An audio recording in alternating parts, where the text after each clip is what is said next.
Nós vamos fazer uma leitura um pouco extensa nessa manhã. Nós vamos ler o capítulo todo. E eu queria dizer que quando a palavra de Deus ela é lida, como aconteceu hoje pela manhã, antes de mim, é a palavra de Deus. Como é que o nosso culto é organizado, irmãos? Ele abre com um texto do Antigo Testamento. Louvamos a Deus. O Jesse sobe com um texto do Novo Testamento. Quero dizer para você que isso não é enxerto. A gente não está arrumando alguma coisa para preencher aquele espaço. É palavra de Deus. Eu hoje no sermão vou tentar explicar a palavra de Deus, mas a palavra de Deus em si, pelo menos em tese, não precisa de explicação. Aliás, às vezes a nossa explicação complica ou contradiz o sentido. Por isso que a gente tem que estudar para fazer uma interpretação, para não interferir naquilo que é a palavra de Deus. Então eu estava olhando hoje, quando o Jesse leu ali João 14, eu estou lá atrás. Mas eu estou vendo ali Jesus falar comigo. Assim também no louvor, sabe? O louvor é nós todos adorando a Deus. Não é você esperando se a banda vai ir bem ou não, se a voz, ela cabe com o teu estilo. Não é ficar olhando aqui para o palco, achando erro. Às vezes eu noto algumas pessoas meio distraídas. É você sendo ajudado por quem está aqui para que nós adoremos a Deus e não adoremos as pessoas que estão aqui. Eu sei que isso é difícil de assimilar profundamente, porque vivemos uma cultura do espetáculo. Não adianta. Isso entrou também para a vida cultica da igreja. Nós estamos acostumados com o espetáculo, com o show. E a gente fica na expectativa, então, do que o cara aqui vai fazer para eu ficar animado. Na verdade, a gente nem deveria fazer nada. A gente deveria deixar Deus fazer. Então, quando eu falo sobre os cânticos, ou sobre a leitura bíblica, não menospreze o poder da palavra lida. Sim, a palavra também é explicada, e muitas das vezes a palavra era explicada porque ela estava em hebraico, e o povo, na época, o povo de Israel falava o quê? Aramaico. Vinha do exílio. Então alguém precisava lá ler o texto bíblico oficial, assim como durante muitos anos era o latim, o texto bíblico oficial, e o padre tinha que ir lá e explicar que texto em latim é esse. Isso era a homilia. Então isso é o que os sacerdotes fizeram ali no tempo de Esdras. Mas a palavra em si, as cartas de Paulo, meus irmãos, eram lidas nas igrejas. E o recado estava dado. O recado estava dado, é a palavra de Deus. Eu temo que a gente às vezes menospreze esse poder e espere de algum outro lugar ou capacidade humana, o que a palavra que não volta vazia, e somente ela pode fazer. Então, quando um culto começa com leitura bíblica, o culto começou. Aquilo ali não é um aquecimento. Sério. Quando o louvor está acontecendo, aquilo não é um aquecimento e um preparo para a palavra. Aquilo é adoração. Então, com esse espírito, eu queria que você abrisse comigo em Daniel capítulo 3. E nós vamos fazer uma leitura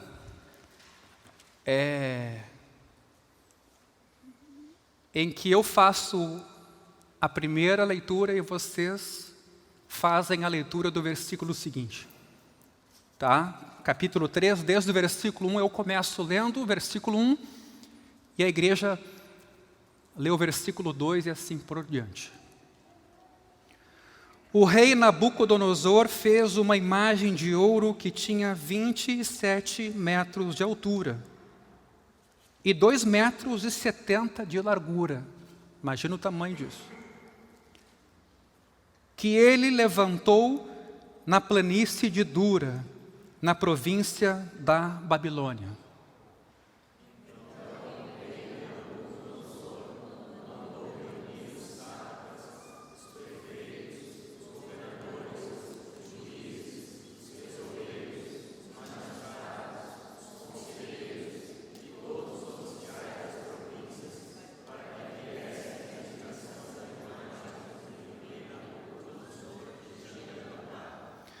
Então se reuniram os sátrapas, os prefeitos, os governadores, os juízes, os tesoureiros, os magistrados, os conselheiros e todos os oficiais das províncias para a cerimônia de inauguração da imagem que o rei Nabucodonosor tinha levantado.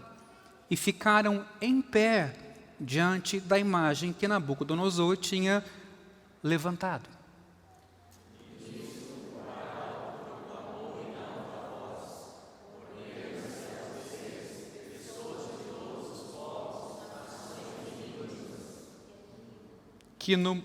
Que no momento em que ouvirem o som da trombeta, da flauta, da harpa, da cítara, da lira, da gaita de foles e de todo tipo de música, vocês se prostrem e adorem a imagem de ouro que o rei Nabucodonosor levantou.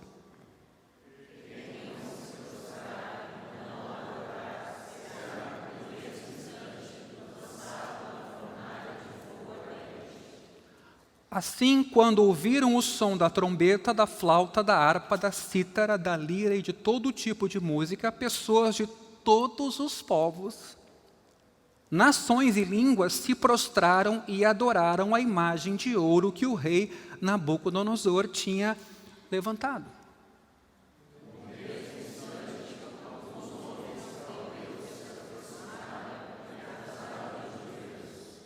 Disseram ao rei Nabucodonosor: que o rei viva eternamente.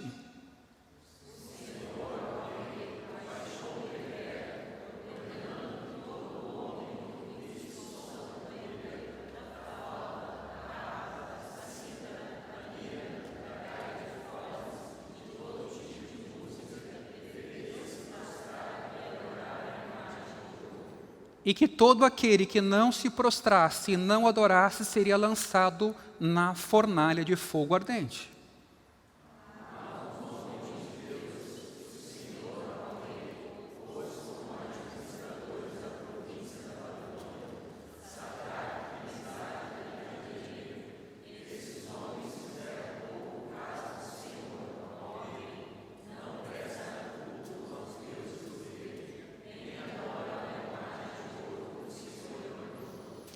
Então Nabucodonosor, irado e furioso, mandou chamar Sadraque, Mesaque e Abednego, e eles foram levados à presença do rei.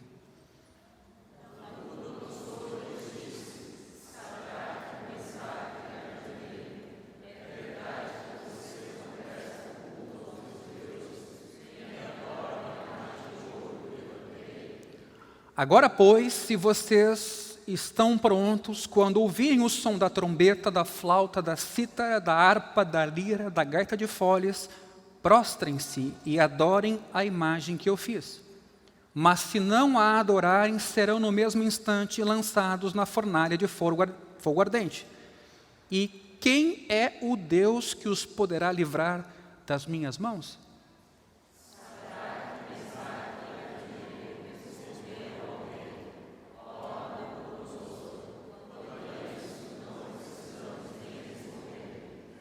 Se o nosso Deus, a quem servimos, quer livrar-nos, Ele nos livrará da fornalha de fogo ardente e das suas mãos, ó Rei.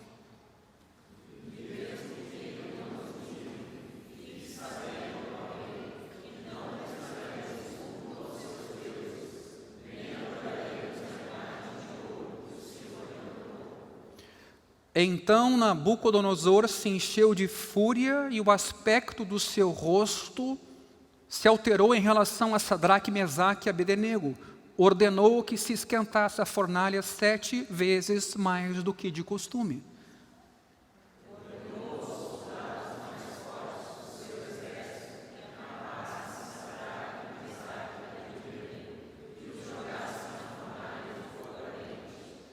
Então estes homens foram amarrados com os seus mantos, túnicas, chapéus e as suas outras roupas e foram jogados na fornalha de fogo ardente.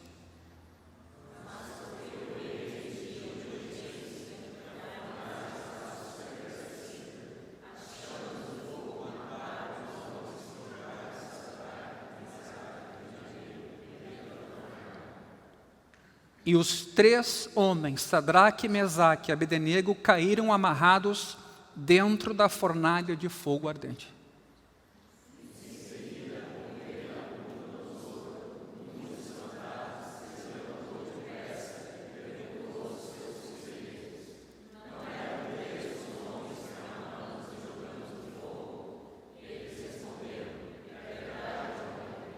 Mas o rei disse: eu, porém, estou vendo 4 homens soltos, andando no meio do fogo.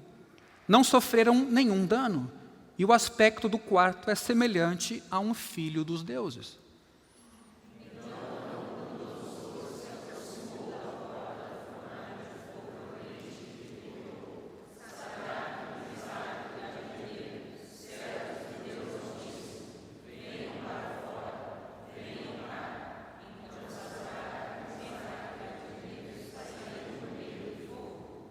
Os sátrapas, os prefeitos, os governadores e conselheiros do rei chegaram perto deles e viram que o fogo não teve poder algum sobre o corpo desses homens. Os cabelos da cabeça não foram chamuscados. Os mantos não sofreram mudança e eles não estavam com cheiro de fumaça.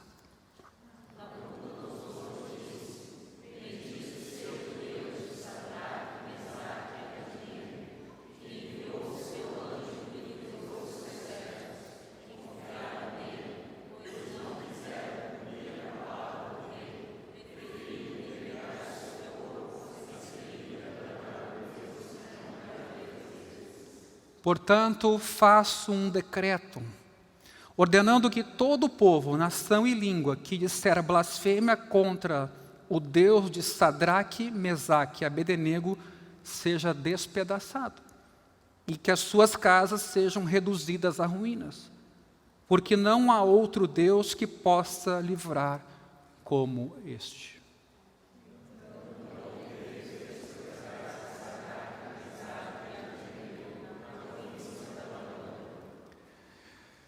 Que história comovente! Esse relato, por exemplo, de que as suas roupas ou cabelos sequer foram chamuscados, nos faz imaginar o que pode ter sido esse livramento. Se a gente não lê, se a gente não toma conhecimento, se a gente não internaliza, parece até que Deus deixou de fazer milagres. Que o Deus de Abraão, de Isaac e de Jacó é um Deus de boas histórias para a gente relembrar, mas não é o mesmo ontem, hoje e o será eternamente.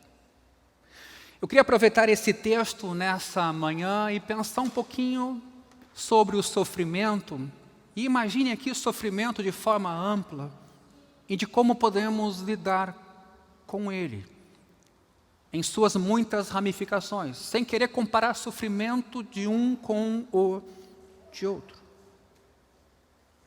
De modo geral, os livros e recursos voltados aos que sofrem não falam mais em suportar a aflição, mas usam um vocabulário emprestado do mundo corporativo e da psicologia para ajudar as pessoas a administrarem aquele momento, ajudando a reduzir e lidar com o estresse, com a tensão ou com o trauma. Quem sofre é então aconselhado a evitar pensamentos negativos, a amenizar o estresse com férias, exercícios, Não que eles não sejam bons. Relacionamentos com amigos. É orientado a trabalhar na resolução do problema e a aprender a aceitar as coisas como elas são, porque não as podemos mudar. Isso está na boca de muita gente hoje. Assim, todo o foco é dirigido ao controle das nossas reações diante do sofrimento. Ou ao controle também no meio ambiente, com quem andamos, o que ouvimos. No entanto, meus irmãos, o cristianismo tem oferecido há muito tempo a cada crente recursos bem mais aprofundados e elevados para a gente lidar com tribulações. Uma das metáforas mais importantes que a Bíblia oferece para enfrentarmos a aflição é o caminhar. Preste atenção nisso. Caminhar em meio a algo difícil, perigoso e potencialmente até mortal. Inclusive, essa caminhada é, por vezes, descrita como caminhar na escuridão. Veja o Salmo 23, um salmo conhecido, versículo 4. Mesmo quando eu andar por um vale de trevas e morte, não temerei perigo algum, pois tu estás comigo. Veja o verbo andar aqui. Há outros textos que vão usar a mesma palavra para falar do nosso enfrentamento à tribulação. Outra imagem é a daquela pessoa que atravessa águas profundas. Veja o Salmo 69, versículo 2. Atolei-me em lamaçal profundo, onde não se pode firmar o pé. Entrei nas profundezas das águas. Há também uma alusão a caminhar com cuidado por trilhas escorregadias e perigosas no Salmo 73, mas a gente não vai abrir agora. Mas, de novo, está presente aqui o caminhar. O que une todas essas metáforas é a insistência na ideia de que o sofrimento é algo pelo qual devemos passar. É algo que devemos atravessar. A metáfora da caminhada aponta para uma ideia, inclusive, de progressão. Para muitos povos antigos, a adversidade nada mais era do que algo a ser enfrentado e aceito sem vacilar, sem grande comoção, até que aquilo passasse. Mas o mundo ocidental contemporâneo encara o sofrimento como uma questão parecida com condições climáticas adversas, algo que evitamos ou do qual a gente se protege até que passe. Nota-se o equilíbrio da fé cristã na metáfora do caminhar, no caso aqui, pela escuridão, por águas turbulentas ou pelo fogo. Não vamos ficar desequilibrados nem permitir que o sofrimento tome conta de nós. Não, não é o caso. Mas também não vamos achar que é possível evitá-lo ou ficarmos imunes ao sofrimento. Eu noto até que em alguns sepultamentos, algumas pessoas têm dificuldade de chorar porque foram repreendidas. Um cristão, na hora da morte de um querido parente seu, não deve chorar porque temos a esperança da ressurreição.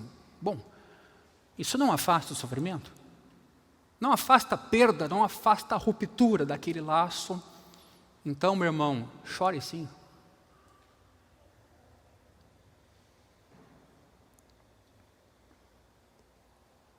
Devemos enfrentar e atravessar os sofrimentos sem abalo ou espanto, sem negar a tristeza e a fragilidade que ele nos traz, sem ressentimento ou aquele medo que nos paralisa, mas também sem submissão absoluta, desespero ou apatia. Vamos pensar nessa metáfora do caminhar pelo fogo.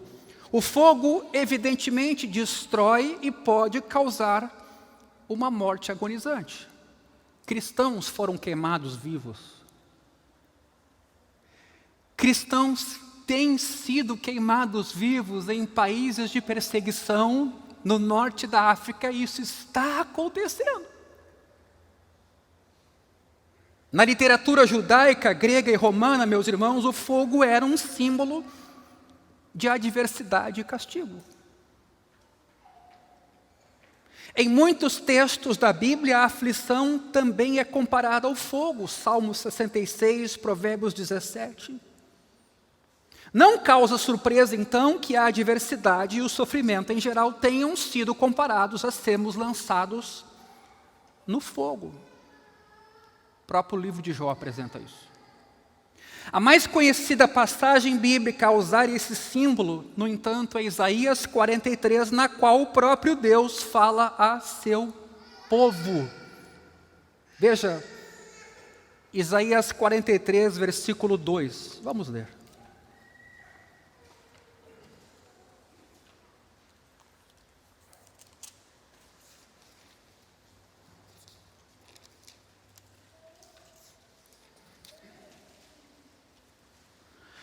Quando você passar pelas águas, eu estarei com você. Note a semelhança do Salmo 23. Quando passar pelos rios, eles não o submergirão. Quando passar pelo fogo, você não se queimará. As chamas não o atingirão. Porque eu sou o Senhor, seu Deus, o Santo de Israel, o seu Salvador. Dei o Egito em resgate por você, a Etiópia e Sebá, para que você fosse meu.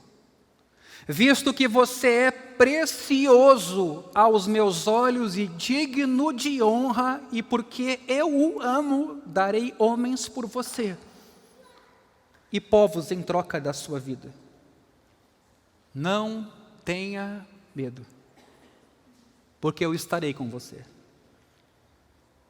Trarei a sua descendência desde o Oriente e a ajuntarei desde o Ocidente. Meus irmãos, enchentes e fogo são termos de extrema adversidade aqui. É importante notar que, assim como no famoso Salmo 23, ninguém promete que os crentes estão livres da tribulação. Deus não diz assim: se você passar pelo fogo, pelas águas e vales sombrios, mas quando você passar. Ele não coloca a possibilidade de que o sofrimento nos encontre, ele dá a certeza, apenas não sabemos quando. Preste bem atenção nisso. Ele não promete nos poupar do sofrimento. A promessa é que Deus vai estar conosco, caminhando ao nosso lado em meio a tudo isso. Isaías aprofunda aqui a metáfora e diz que, embora o povo de Deus passe pelo fogo, note bem, a chama não vai arder. Isso sugere que, embora esteja no fogo, o fogo não estará nele. Ou seja, não alcançará nem envenenará a alma do povo. Não endurecerá o seu coração, de modo que diante de uma tribulação a gente fique ressentido, bravo com Deus, indignado com os outros. O sofrimento, a tribulação não levarão ao desespero. Proporcionalmente falando, a primeira carta de Pedro fala em sofrimento mais do que qualquer outro livro na Bíblia.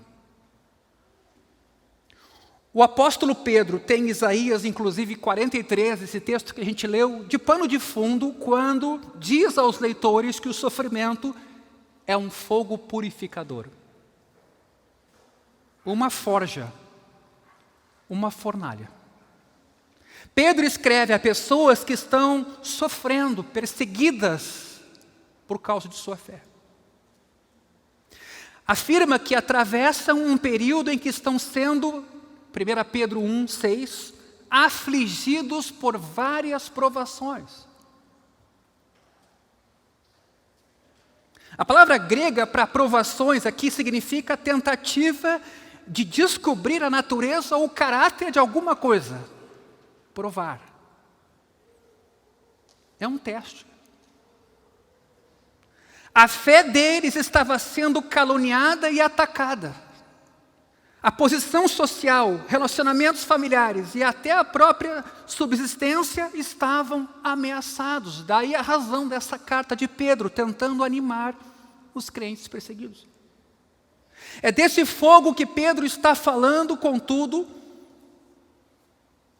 ele amplia a metáfora e descreve o sofrimento não apenas como fogo, mas como uma forja ou fornalha, que pode destruir ou refinar, purificar um objeto.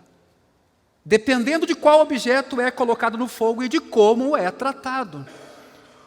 Veja o versículo 7 de 1 Pedro, capítulo 1, mesmo capítulo que lemos.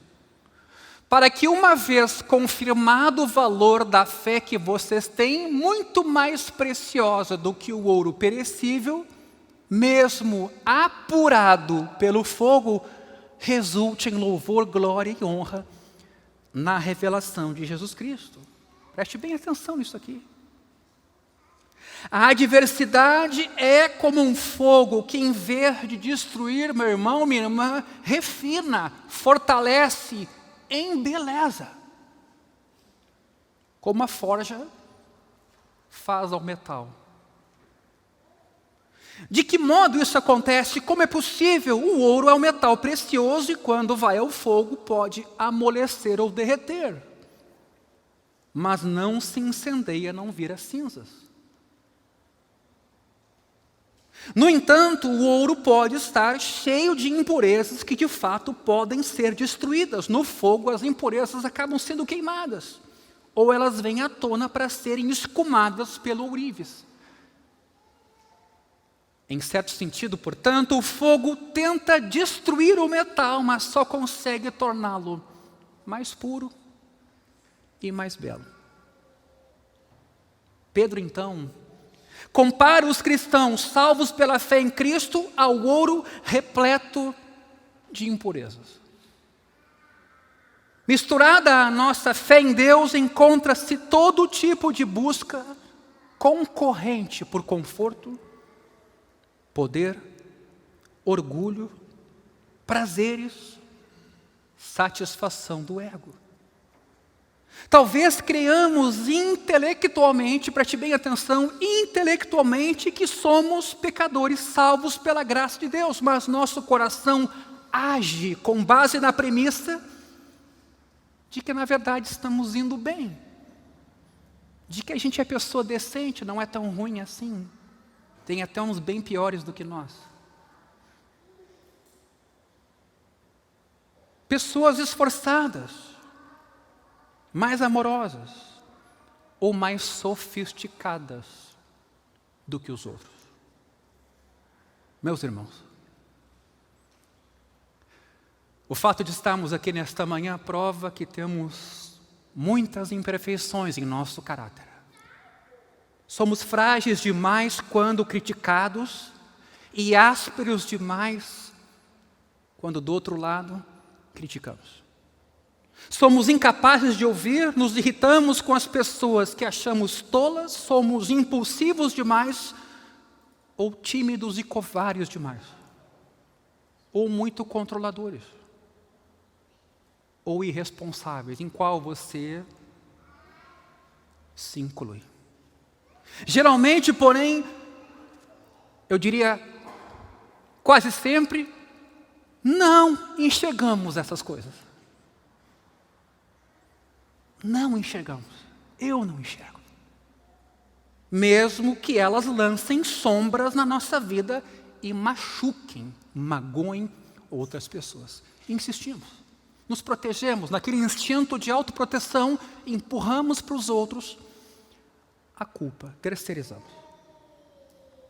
No entanto, escute bem isso, esse é um tema muito importante.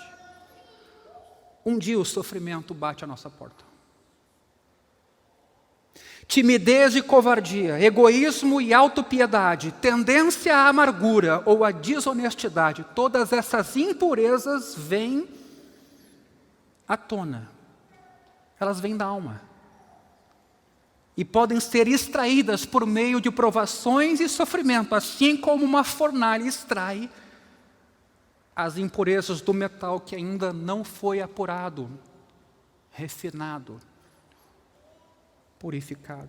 Repito, timidez, covardia, egoísmo, autopiedade, aquela vitimização, pena de si, tendência a sermos amargos. Sempre achamos um motivo para sermos amargos com alguém. Desonestidade, falta de coragem de assumir o que fizemos. Como o fogo refina o ouro, o sofrimento pode destruir alguma coisa em nosso íntimo e pode purificar e fortalecer outras. Ou não. Depende da nossa resposta. Isso é delicado. De várias maneiras, Pedro chama seus leitores a não estranharem o sofrimento. Capítulo 4, versículo 12 dessa mesma carta. Ele já os previne, não estranhem o sofrimento. Como dizendo assim, não percam a esperança. Percebam o motivo, o que está mais além do sofrimento em si. Nesse mesmo capítulo, versículo 19, em meio ao sofrimento, eles devem confiar a vida ao fiel Criador praticando o bem.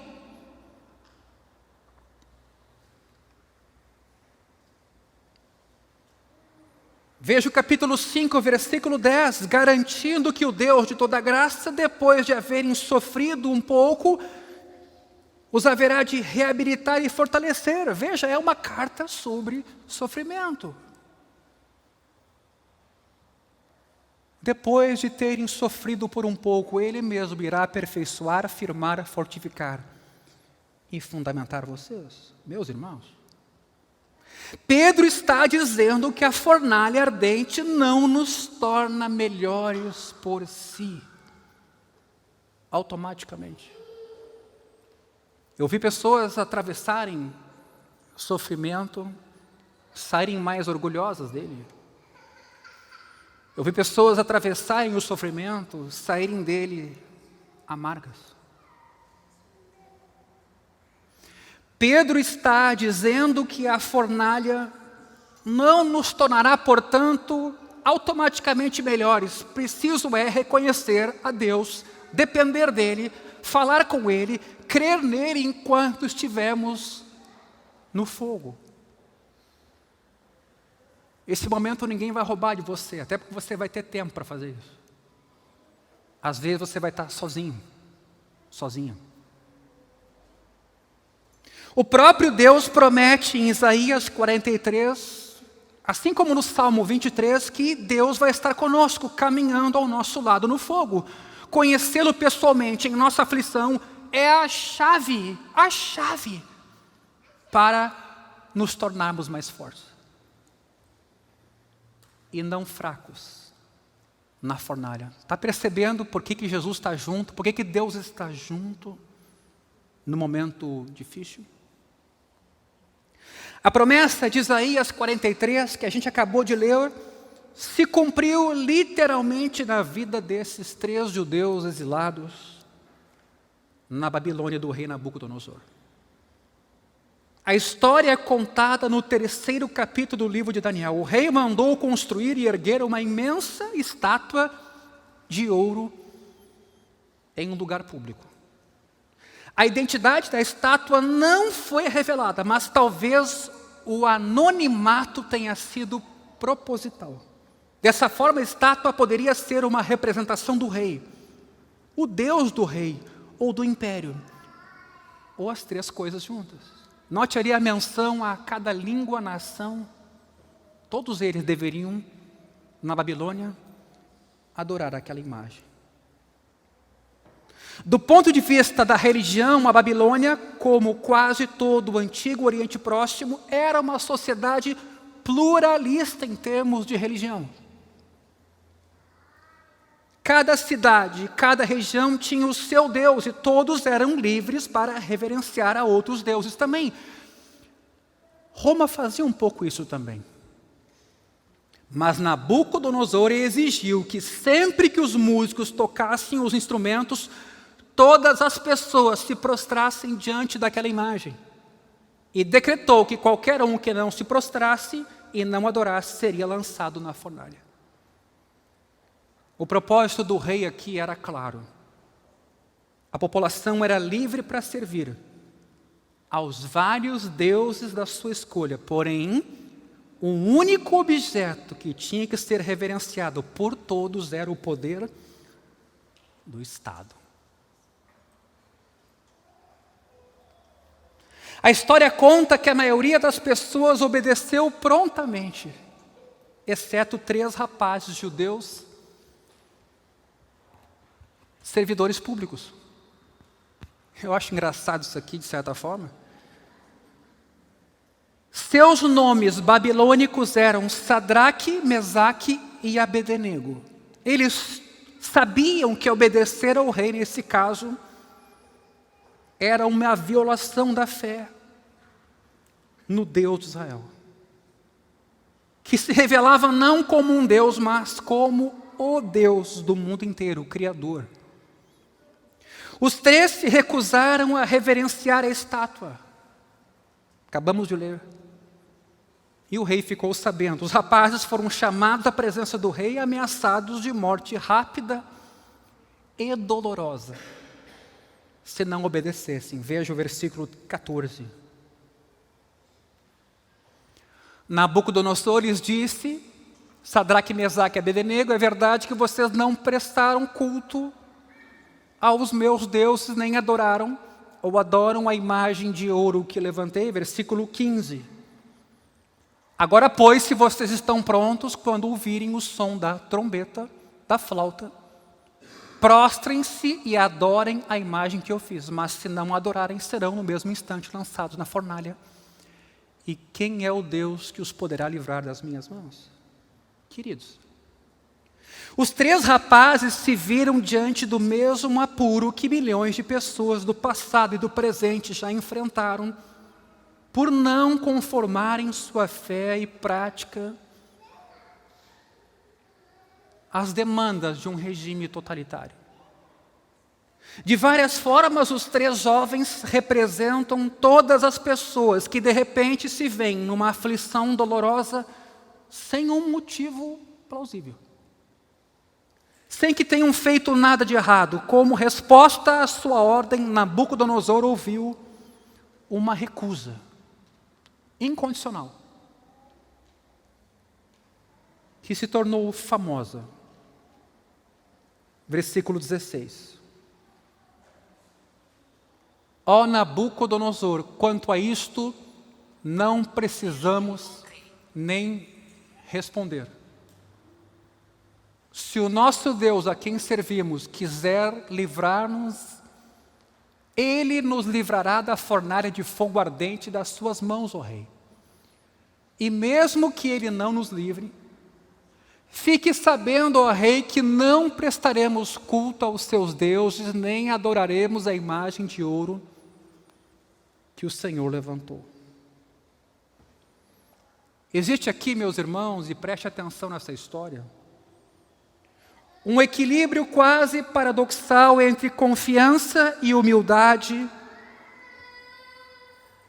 A declaração dos rapazes combina com elementos que consideramos opostos entre si. Por um lado, os 3 judeus expressam uma forte certeza de que Deus somente, não somente é capaz de resgatá-los, mas irá fazer isso. Versículo 17. Todavia, ficamos surpresos com a próxima fase, que se inicia, mas se não quiser. Se confiam em Deus, por que admitir a possibilidade de não serem libertados? Isso é uma coisa bem comum em nosso tempo, né? A pessoa que tem fé não pode duvidar. E que se a pessoa não duvidar, ela vai obter aquele pedido ou desejo que ela tem.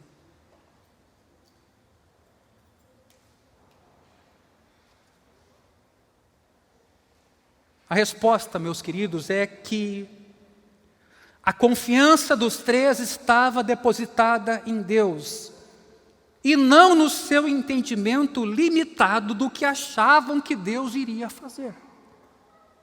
Confiavam de todo o coração, sim, que Deus iria resgatá-los, todavia não eram arrogantes, a ponto de achar que estavam interpretando ou lendo Deus de forma correta.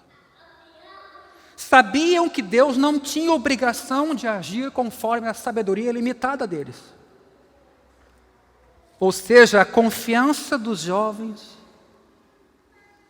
e a diferença é importante, estava em Deus e não em algum plano que eles achavam que Deus tinha.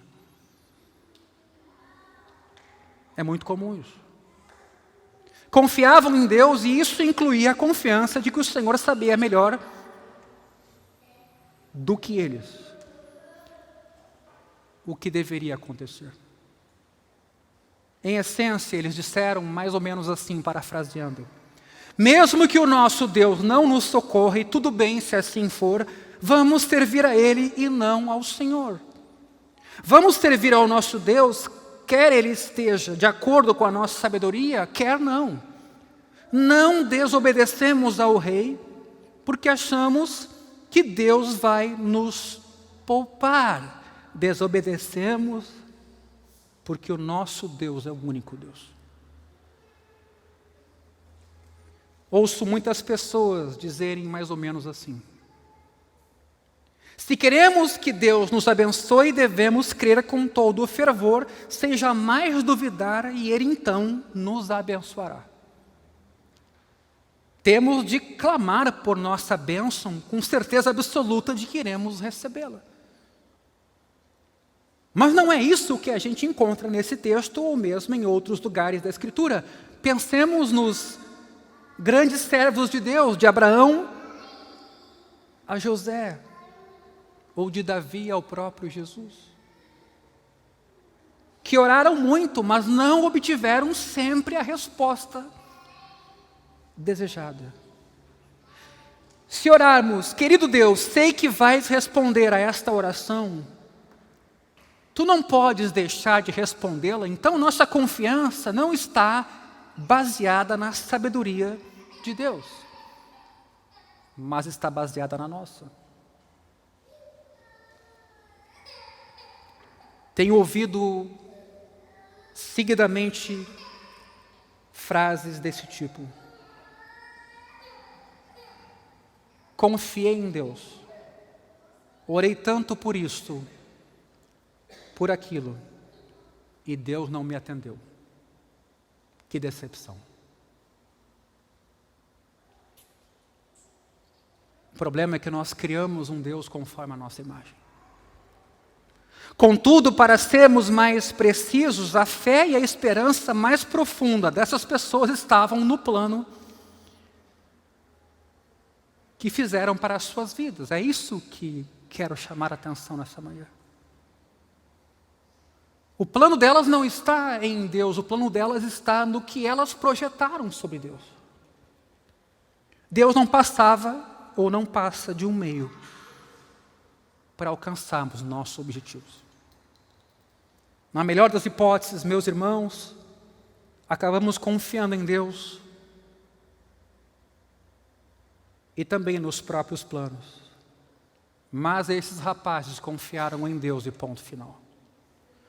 Superficialmente, a abordagem do eu tenho certeza de que Deus vai nos resgatar aparenta confiança. Quando a gente olha, a gente imagina muita fé, mas no fundo está repleta de ansiedade e insegurança de que Deus possa não atender naqueles termos. Nosso medo é que talvez Deus não responda ao nosso pedido de livramento. Por isso, Sadraque, Mesaque e Abednego confiavam em Deus por inteiro. Por isso, não vacilaram nem um pouco. Espiritualmente, eles já tinham passado pela prova de fogo. Estavam prontos para o livramento ou a morte. De um jeito ou de outro, tinham certeza de que Deus seria glorificado e que eles estariam junto de Deus. E Deus estaria com eles. Os rapazes sabiam que Deus os livraria da morte ou por meio da morte. Aqui é um pequeno detalhe importante. Eles seriam livres da morte ou por meio da morte. A maioria de nós tem desafios aqui. A maior alegria daqueles 13 era glorificar a Deus e não usá-lo para alcançar os seus objetivos na vida, como é muito comum que a igreja evangélica propagandeie. Venha e você vai ter isso, venha e você vai ter aquilo outro, venha que a igreja vai ser um meio para tu voltar a ser o que você era. Porque agora você está numa depressão, mas venha para a igreja e você vai voltar a ter o que você tinha. Mas a história não termina por aqui. Ao ouvir a resposta desafiadora, Nabucodonosor ficou ainda com mais raiva. Ele ordenou que a fornalha fosse aquecida 7 vezes mais do que o normal. A seguir mandou que os jovens fossem amarrados e jogados lá dentro. A fornalha então estava tão quente que o calor, note a riqueza de detalhes da história, isso não é despropositado, o calor matou os soldados que jogaram os 3 dentro da fornalha. Mas quando olhou para o fogo, o rei viu algo que o deixou assombrado. Versículo 24 e 25, e quero destacar. Não eram 3 os homens que amarramos e jogamos no fogo? Eles responderam, é verdade, ó rei. Mas o rei disse, eu porém estou vendo 4 homens soltos, andando no meio do fogo. E o aspecto do quarto é semelhante a um filho dos deuses. Em vez de ouvir berros de agonia e 3 corpos se contorcendo de dor, o rei viu 4 pessoas caminhando tranquilamente no fogo, desamarradas e sem qualquer ferimento. Porém, foi o 4º homem que despertou a atenção do rei. Ele disse, o 4º homem é parecido com um filho dos deuses. Queridos, é evidente que em meio à fumaça e às chamas, essa figura tinha a aparência de um ser extraordinariamente poderoso. Eu fico imaginando como foi essa imagem.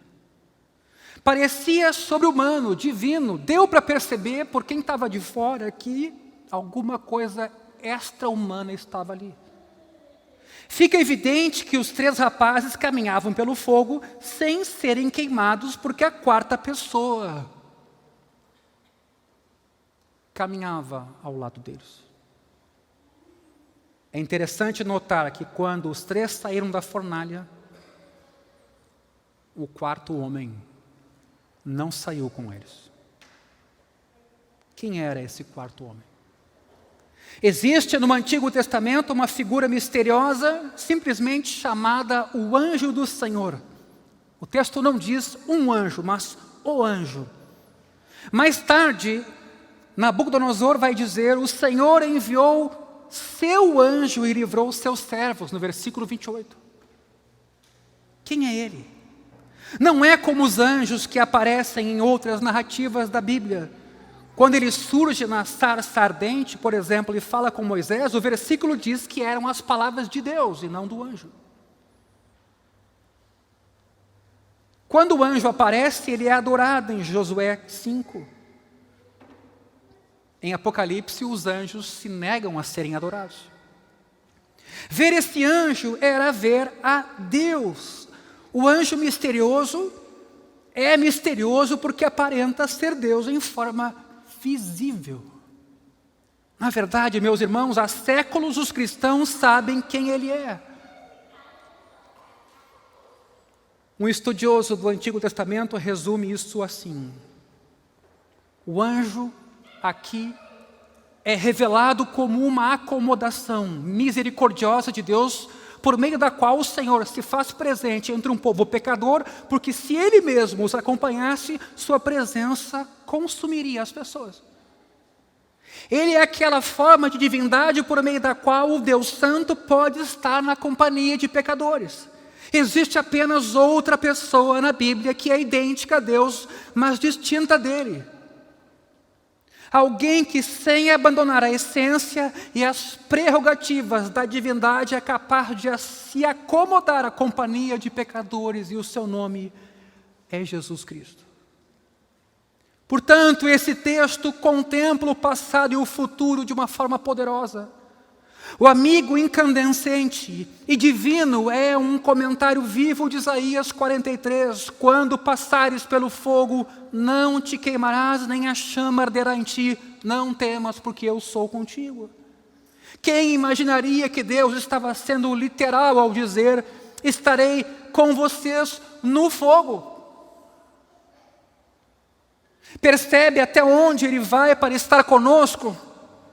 Quando Jesus se manifesta aqui, ficamos extasiados, pensamos que Ele vivia em glória e felicidade inimagináveis por toda a eternidade, mas aqui entendemos que a sua vida na terra foi como caminhar na fornalha. Quando Jesus nasceu, Ele veio estar conosco em nossa humanidade finita e frágil. Ele foi colocado num coxo de animais. Nasceu numa pequena cidade de Belém. Viveu pressionado, atacado frequentemente por pessoas que queriam matá-lo, incompreendido, rejeitado, mas acima de tudo, no fim da vida foi a cruz. Ali sim a fornalha subiu de temperatura. Como Sadraque, Mesaque e Abednego, meus irmãos, Jesus foi condenado injustamente a uma morte dolorosa num regime totalitário. Contudo, quando chegou a hora de Jesus entrar na fornalha da aflição, diferentemente do que fez em relação a todos nós, ninguém estava lá, além dele mesmo. Jesus permaneceu só. Nenhum personagem divino ficou ao seu lado. Ele próprio exclamou: Deus meu, por que me desamparaste? Quando o fogo da ira de Deus o queimou no mais íntimo do ser e as labaredas o cobriram, ele estava completamente só. Por quê? Porque Deus ficou ao lado dos 3 judeus exilados, mas não do seu Filho unigênito. Porque na cruz Jesus Cristo estava sofrendo não apenas conosco, mas por nós. Sadraque, Mesaque e Abednego eram homens bons, porém continuavam seres humanos pecadores. Davi afirmou que se alguém fosse manter um registro dos nossos pecados visíveis e invisíveis, ninguém resistiria à presença de Deus. Se observares pecados, Senhor, quem subsistirá contigo? Porém está o perdão. Os 3 rapazes não mereceram que o Senhor os livrasse, porque viviam de modo perfeito, ou de modo puro. Deus caminhou pela fornalha com eles, porque veio ao mundo por meio de Jesus Cristo e passou pelo fogo do castigo que os rapazes e nós todos merecemos. É por isso que Ele pode perdoar e aceitar aqueles que confiam em sua misericórdia. Eu não sei se você está me ouvindo nessa manhã. Porque às vezes é assim. A gente precisa que o sofrimento chegue. E ele se torna um megafone de Deus. Num mundo ensurdecido pela diversão. E ainda assim Deus faz isso porque nos ama.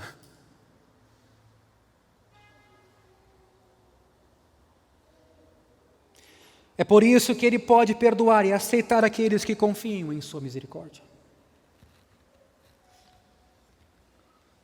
Assim Ele pode estar conosco, seres humanos fracos, indignos, na fornalha.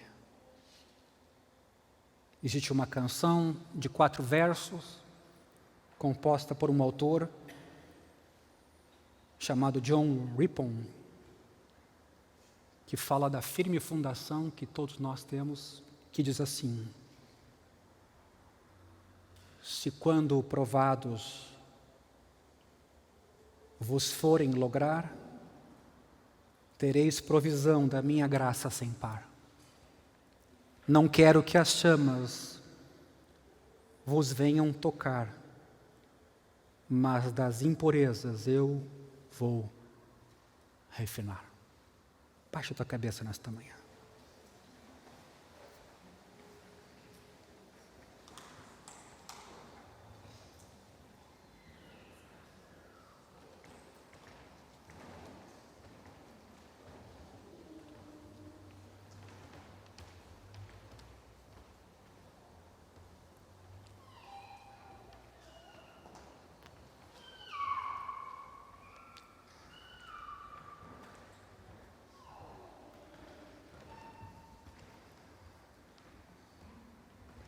Querido Deus, nesta manhã,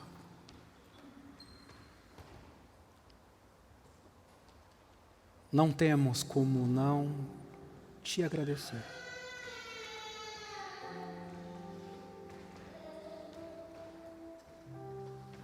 Não temos como não te agradecer. As tuas muitas misericórdias renovadas a cada manhã. Elas são a causa de não sermos consumidos.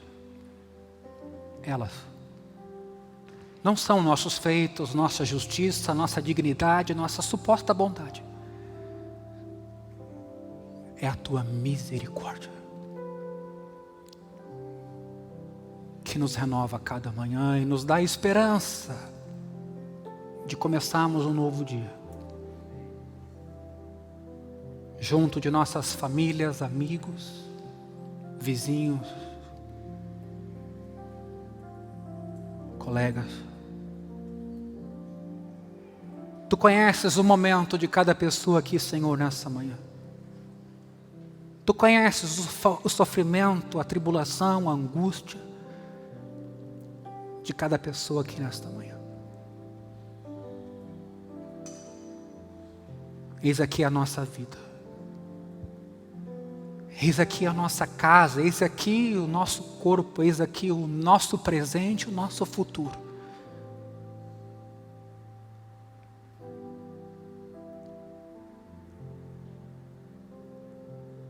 Toma a nossa vida, Senhor. Toma a vida do meu irmão, da minha irmã. Quando sobem dúvidas ao nosso coração e ele fica ansioso. E ele desconfia do teu cuidado e providência. E ele se esquece de olhar para os lírios do campo e para o pardal. Nessa manhã, Jesus, eu te invoco, juntamente com os meus irmãos. Fortalece-nos na fé. Acompanha-nos no vale escuro, Senhor. Não nos deixa desesperarmos da vida. Em meio aos temores, nos dá consolo e segurança. Mas toma a nossa vida.